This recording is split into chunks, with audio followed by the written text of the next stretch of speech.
ये कंटेंट सिर्फ उसके लिए है जिसका अकाउंट बैलेंस में वो नेगेटिव बैलेंस जा रहा है और दिन प्रतिदिन वो जो है महीने महीने बैलेंस आपके अकाउंट में वो प्लस होते जा रहा है। बाय द वे आपको बताने वाला हूँ कि आपका जो नेगेटिव बैलेंस है वो किस तरीके से जाता है, किस तरीके से आपका नेगेटिव बैलेंस जो है आपके बैंक अकाउंट में ऐड होता है। तो सबसे पहले मैं आपको बता दूँ, अगर आप इस चैनल पर नए हैं तो सबसे पहले आपको क्या करना है, छोटी सी काम करना है। जो आपको दिख रहा होगा सामने में रेड कलर का बटन, उस पर क्लिक करके प्रेस करना है और दबा देना है ताकि आपको न्यू जो कंटेंट है आपका पहले इन्फॉर्मेशन पहुंच जाए, आपके नोटिफिकेशन बॉक्स में एंट्री हो जाए। और वीडियो अच्छी लगे तो लाइक कर दे। हाँ, तो मेन टॉपिक पे आते हैं। आज का टॉपिक यही है कि बहुत सारे कस्टमर का जो है बैंक अकाउंट वो नेगेटिव में जाता है, बैलेंस में जो है माइनस बैलेंस में चले जाता है। तो माइनस बैलेंस होने का रीज़न क्या होता है? अगर जानते हैं कि अकाउंट जब ओपन करवाते हैं तो उसमें मेनली है आपका 3 टाइप से अकाउंट ओपन होते हैं: current, saving and other etcetera and zero balance account. Okay, तो अगर आपका salary account, saving account and current account अगर आपके खाते में ओपन होते हैं किसी बैंक के माध्यम से, फॉर एग्जांपल आपको एग्जांपल लेता हूँ, स्टेट बैंक हो गया, HDFC बैंक हो गया, केनरा बैंक हो गया एंड एक्सिस बैंक हो गया, ICICI बैंक हो गया, जो आपका अलॉट ऑफ बैंक जो है आपका खाता खुलवाते हैं तो उस समय बहुत सारे टर्म एंड कंडीशन होते हैं जो आपको बैंक के द्वारा आपको फुलफिल की जाती है और उसके लीगल पॉलिसी होती है, टर्म एंड कंडीशन होती है। तो उस समय आपको ध्यान दे के जो भी आप अकाउंट ओपन करवाते हैं, करंट, सेविंग या सैलरी या ज़ीरो, तो उस समय आपको यही ध्यान देना है कि हम जो अकाउंट ओपन कर रहे हैं उस किस कैटेगरी में आता है। फॉर एग्ज़ाम्पल मैं अपना हिस्ट्री बताता हूँ। जब मैं मेरा अकाउंट इंडसइंड बैंक में जब ओपन करवाया था, महाराष्ट्र में ऑलरेडी मैं जॉब करता हूँ, आपको पता होगा। जब मैं महाराष्ट्र में जॉब करता हूँ तो मैं जो कॉन्ट्रैक्ट के माध्यम से सैलरी अकाउंट उस समय ओपन की जाती है, जिसमें आपका ज़ीरो बैलेंस भी आपके अकाउंट में रहेगा तो आपका बैलेंस जो है वो एक्टिव रहेगा, आपके अकाउंट जो है वो एक्टिव रहेगा। ओके, तो अकाउंट एक्टिव रहेगा। अब बेसिकली जब आपका सैलरी जो है आपके अकाउंट में क्रेडिट होता है तो आपका उस समय आपके अकाउंट में किसी तरीके की जो बैरियर है, वो बाधाएं हैं, वो नहीं आती हैं। अगर वही सैलरी अकाउंट में अगर आप 3 महीने तक बैलेंस आपका क्रेडिट नहीं होती है तो ब्रांच मैनेजर या ब्रांच के जो टर्म एंड कंडीशन के अनुसार जो है आपका सैलरी अकाउंट से वो सेविंग अकाउंट में 3 महीना बाद 90 डेज़ के बाद कन्वर्ट हो जाता है। ओके, पहला पॉइंट क्लियर हो गया होगा। अब दूसरा पॉइंट पे आते हैं। जब आप अकाउंट में 10,000 रुपये आपके अकाउंट में मेंटेनेंस रखते हैं तो आपका नेगेटिव बैलेंस नहीं जाता है। फिर से दोबारा आप सुन ले मैं क्या कह रहा हूँ।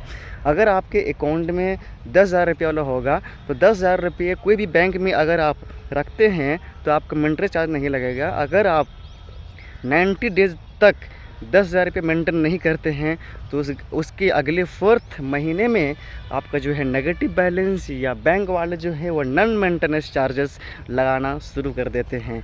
सेकेंड स्टेप क्लियर हो गया होगा। और थर्ड स्टेप आते हैं कि आपका नेगेटिव बैलेंस उसको किस तरीके से रिवर्सल करना है और किस तरीके से आप उस बैंक में जो नेगेटिव बैलेंस चल रहा है, जो आपका बैंक जो नॉन मेंटेनेंस चार्ज लगाया है, उसको कैसे रिवर्सल करवाना है। क्योंकि अगर आप रिवर्सल नहीं करवाएंगे तो आपका दिन प्रतिदिन जो है महीने महीने जो है आपका उस अमाउंट ऐड होते चले जाएगा। ओके, होपफुली आपका बहुत सारे बैंक में HDFC हो गया, इंडसइंड बैंक हो गया और स्टेट बैंक हो गया, जो बड़े बड़े ब्रांच होते हैं वो आपका नेगेटिव बैलेंस जो है वो महीने महीने वो ऐड करते चले जाते हैं। अगर आप उस पर कार्रवाई या एक्ट नहीं लगाते हैं तो, अगर कंप्लेन नहीं करते हैं तो 4th स्टेप में आपको क्या करना है। अगर आपका नेगेटिव बैलेंस कोई भी बैंक में हो, मैं किसी भी पर्सनली बैंक का मैं नाम नहीं ले रहा हूँ, ओके, आपका किसी भी बैंक में अगर नेगेटिव बैलेंस चल रहा होगा तो फर्स्ट ऑफ ऑल क्या कीजिए, उस ब्रांच में आपको विज़िट करना है। नहीं तो पहले क्या करना है कि कस्टमर केयर का आपका बहुत सारे बैंक का हेल्पलाइन नंबर या कस्टमर कॉन्टैक्ट अस का नंबर होगा, तो उस पर कॉल कीजिए, जानकारी लीजिए कि आपका बैलेंस किस तरीक़े से आपका नेगेटिव में जा रहा है। अगर नॉन मेंटेनेंस चार्ज रहेगा तो आपका रिवर्सल होना 100% है। ओके, क्योंकि मेरा हुआ है। ओके, इसलिए बता रहा हूँ।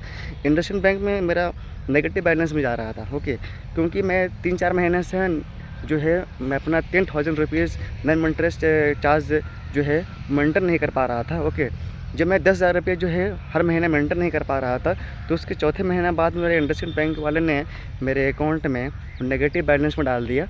ओके, जब नेगेटिव बैलेंस में डाला तो फर्स्ट महीना तो कुछ नहीं हुआ। ओके, करीब तो ज़्यादा नहीं था, 1,000 रुपये था, 1,600 रुपया था। उसका सेकेंड महीना बाद जो है मैं देखा तो 3-4 हज़ार रुपये जो है उसमें ऐड होते चले गए। ओके, और दूसरी बात ये है, तो मैं उसको देखा कि मेरा जो 3-4 हज़ार रुपये है नेगेटिव में जा रहा है, तो उसको किस तरीके से रिवर्सल किया जाए, किस तरीके से प्लान किया जाए। तो बहुत सारे वीडियो देखे यूट्यूब पर, बहुत सारे वीडियोज़ ये देखे यूट्यूबर का, तो उसमें कुछ हेल्प मिला है। और मैं क्या किया कि सबसे पहले मैं जो है जो इंडसइंड बैंक का जो एप्लीकेशन है वहाँ पर मैं इन्फॉर्म किया, कंप्लेन किया बैंक मैनेजर को। और कंप्लेन करने के बाद विदिन जो है 3 डेज़ के बाद मेरे रिप्लाई आया। और फिर सेकंड स्टेप क्या किया कि वहाँ से जो इंडसइंड बैंक का जो एप्लीकेशन से है, मैं वहाँ से जो कस्टमर केयर का जो नंबर होता है, हेल्पलाइन नंबर होता है, मैं उसको वहाँ से कॉपी किया और डायल किया। और डायल करने के बाद जो है कस्टमर केयर के पास लगाया कॉल। और कॉल लगाने के बाद जो है करीब 30 मिनट तक मैं बात करते रहा। और लेडीज़ थी, उसका मैं नाम नहीं लूँगा, लेडीज़ थी। और लेडीज़ से मैं बात करते फर्स्ट टाइम तो मैं बात कर रहा था इंग्लिश में, और इंग्लिश में बात करते हुए तो मैडम मेरे बातों को समझ नहीं पा रहा था। फिर मैं लास्ट में बोला कि you can speaking Hindi language. तो मैं जो है हिंदी बोलना स्टार्ट किया। हिंदी में बोलना शुरू किया तो करीब तो 30 मिनट तक कम्युनिकेशन से जो कम्युनिकेटिंग जो है, टॉकिंग जो है, बात वो चलती रही। और फिर जो है वो मेरे बातों को समझ पाई। और समझने के बाद जो है वो कंसर्न एक नोटिफिकेशन से जो होता है, नोटिस जो होता है, वो बैंक के माध्यम को भेजा। बैंक को भेजने के बाद जो है मेरा जो है पूरा 3,000 रुपीज़ जो मैनेज में चल रहा था वो ऑटोमेटिक रिवर्सल हो गया। तो थर्ड हो गया, अगर सेकंड हो गया स्टेप। और थर्ड स्टेप में अगर मेरा जो मैं कंप्लेन किया था, मैं उसको इस तरीके से बोल दिया था कि अगर मेरे जो 3,000 रुपीज़ है वो मैनेज में अगर रिवर्सल नहीं होते हैं, रिमूव नहीं होते हैं, तो मैं अगेन अगला स्टेप जो है उठाने वाला हूँ। मैं आरबीआई को कंप्लेन करूँगा। वो आरबीआई को कंप्लेन करूँगा तो जाहिर सी बात है आपको बहुत सारी चीज़ों की जो नोटिफाई करना पड़ेगा आप लोगों को। तो सबसे पहले मैं वहाँ तक नहीं पहुँचूँ तो पहले मैं मुझे जो अमाउंट नेगेटिव में चल रहा है उसको आप रिमूव कर दीजिए। तो उन्होंने बोला है कि भाई आरबीआई तक जाने के लिए उसका जो दरवाज़ा है खटखटाने के लिए बहुत हाई लेवल पे होना चाहिए। तो मुझे बोला कि उससे मुझे कोई फ़र्क नहीं पड़ता है, आरबीआई तक मैं जाऊँगा, अगर जाऊँगा तो वहाँ बहुत बड़ी विवाद हो सकता है। तो सबसे पहले जो आरबीआई का नहीं जाऊँ वहाँ तक कंप्लेन नहीं करूँ, तो उससे पहले मेरा जो अकाउंट है में नेगेटिव बैलेंस चल रहा है उसको आप माइनस में हटा दीजिए, यही बहुत बड़ी बात होगी। तो मैडम जो है वो कंसर्न है जो मेरा कंप्लेन था वो नोटिफाइड किया। और नोटिफाइड करने के बाद जो है वो बैलेंस विदिन 4 डेज़ या 5 डेज़ के अंदर मेरा जो रिवर्सल बैलेंस था वो ख़त्म हो गया।